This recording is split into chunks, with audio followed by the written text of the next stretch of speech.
우리는 어제 말씀을 통하여서 솔로몬을 제치고 왕이 되고자 하였던 아도니아의 마지막 모습을 보았습니다.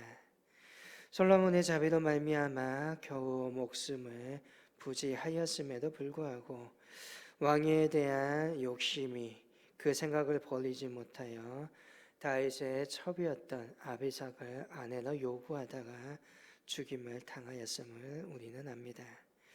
오늘의 말씀은 아도니아에 이어서 제사장 아비아달과 군대 장관이었던 요압을 수청하는 말씀입니다.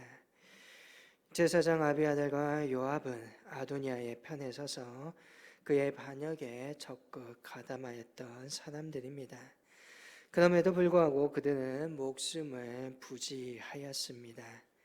왜냐하면 그들은 다윗을 왕으로 세우는 일에 평생을 바친 다윗이 왕위에 오를 수 있도록 한 1등 공신들이었기 때문입니다. 특히 아비아다는 다윗이 사울을 피하여 놉당으로 도망쳤을 때 다윗에게 음식을 주고 골리앗의 칼을 주었던 제사장 아비멜렉의 아들입니다.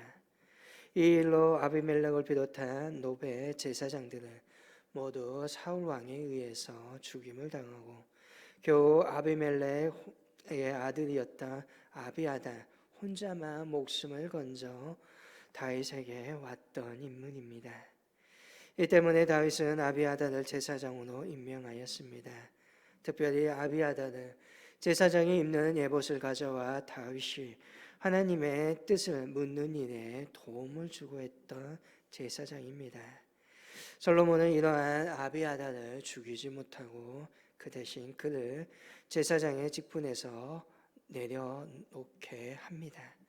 26절에 왕이 제사장 아비아달에게 이르되 내 고향 아나도스로 가라. 너는 마땅히 죽을 자이로되 내가 내 아버지 다윗 앞에서 주 여호와의 궤를 메었고 또 내 아버지가 모두 환난을 받을 때 너도 환난을 받았은즉 내가 오늘 너를 죽이지 아니하겠다라고 말합니다.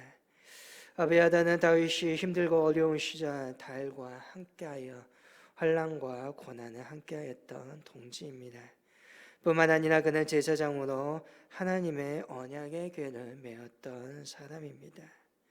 다윗 시대의 제사장으로서 사명을 감당했을 뿐만 아니라 특별히 다윗이 오벳에돔의 집에서 언약궤를 예루살렘으로 모셔올 때 그 언약궤를 메었던 사람, 압살론이 반역하였음에도 불구하고 압살론을 따르지 않고 다윗이 예루살렘을 도망칠 때 끝까지 예루살렘에 남아 하나님의 언약의 궤를 지켰던 사람이 아비아달입니다.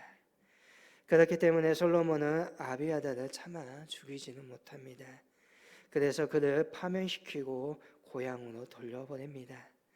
그런데 성경은 이 일이 이미 예언된 일임을 말합니다. 27절에 아비아달을 쫓아내어 여호와의 제사장 직분을 파면하니 여호와께서 실론에서 엘리의 집에 대하여 하신 말씀을 음하게 함이더라.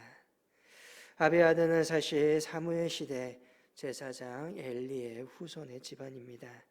하나님은 영적으로 타락한 엘리의 두 아들을 치셨고 이로 말미암아 엘리도 죽게 됩니다. 이 일은 타락한 엘리 가문에 대한 하나님의 심판이셨지요. 그리고 더 이상 그 후손들이 제사장의 직분을 감당하지 못할 것이라 말씀하십니다. 그래서 오늘의 말씀이 아비아달이 제사장직에서 파면되는 것으로 이 심판의 예언이 성취되는 것임을 말씀하고 있는 것입니다. 아비아달에 이어서 솔로몬이 이제 요압을 숙청합니다. 요압은 사실 솔로몬과는 사촌 지간입니다. 요압이 누구입니까? 다윗의 누이 수야의 아들입니다.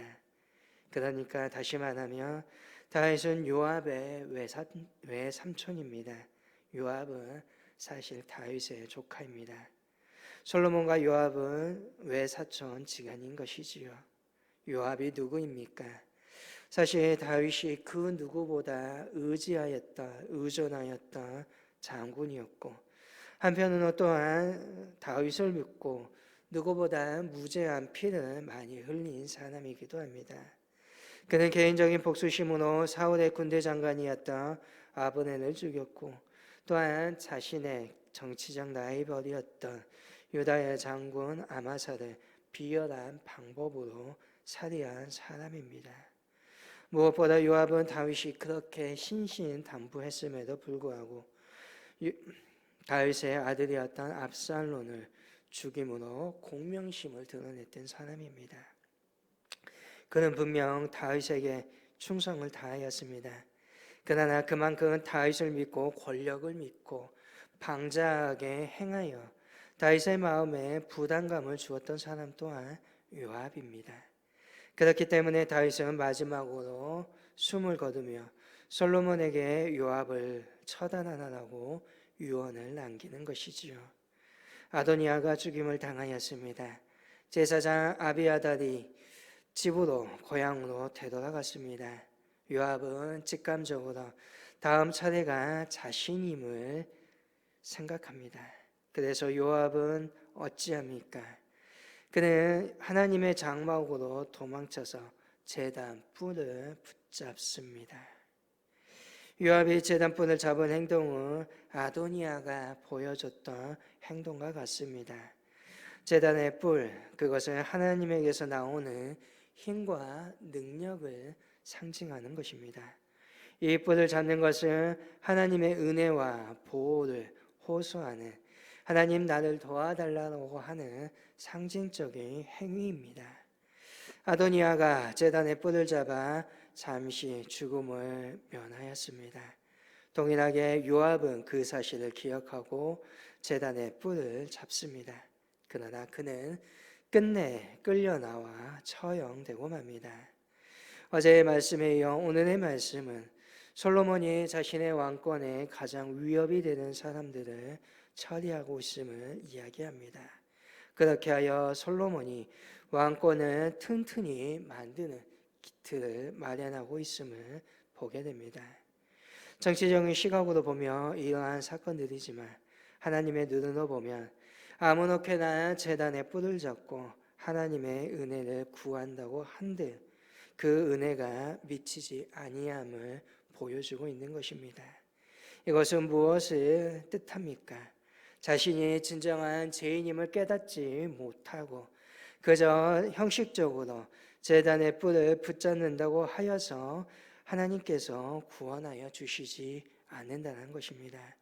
진정한 죄인됨을 깨닫고 뉘우침과 회개함으로 은혜를 구할 때에 하나님께서는 구원의 역사를 이루어 주신다는 것입니다. 결국 우리가 이러한 사실을 잊어버리고 내가 죄인됨을 잊어버리고 그저 맹목적으로 하나님 앞에 나오는 것은 십자가의 보혈로 우리를 깨끗하게 하여 주신 하나님의 은혜를 값싼 은혜로 전락시켜버리는 것이라는 겁니다. 여전히 죄를 지으면서 뉘우치거나 돌이키지 아니하고 그저 입술만의 회개, 그것을 하나님께서 원치 아니하신다는 것입니다. 그러므로 우리는 두 사람을 통하여서 보게 되는 것은 한순간의 위기나 또한 어려움을 모면하고자 하나님을 찾는다고 해서 하나님께서는 구원하여 주시지 않는다는 것을 기억하고 늘 우리는 십자가를 의지하면서 상하한 심령으로 주님 앞에 나와야 한다는 것입니다. 하나님께서는 입술의 고백이 아니라 마음의 중심을 보고 계십니다. 늘 주님 앞에 뉘우침으로 진정한 회개의 모습으로 나아가시기를 바랍니다.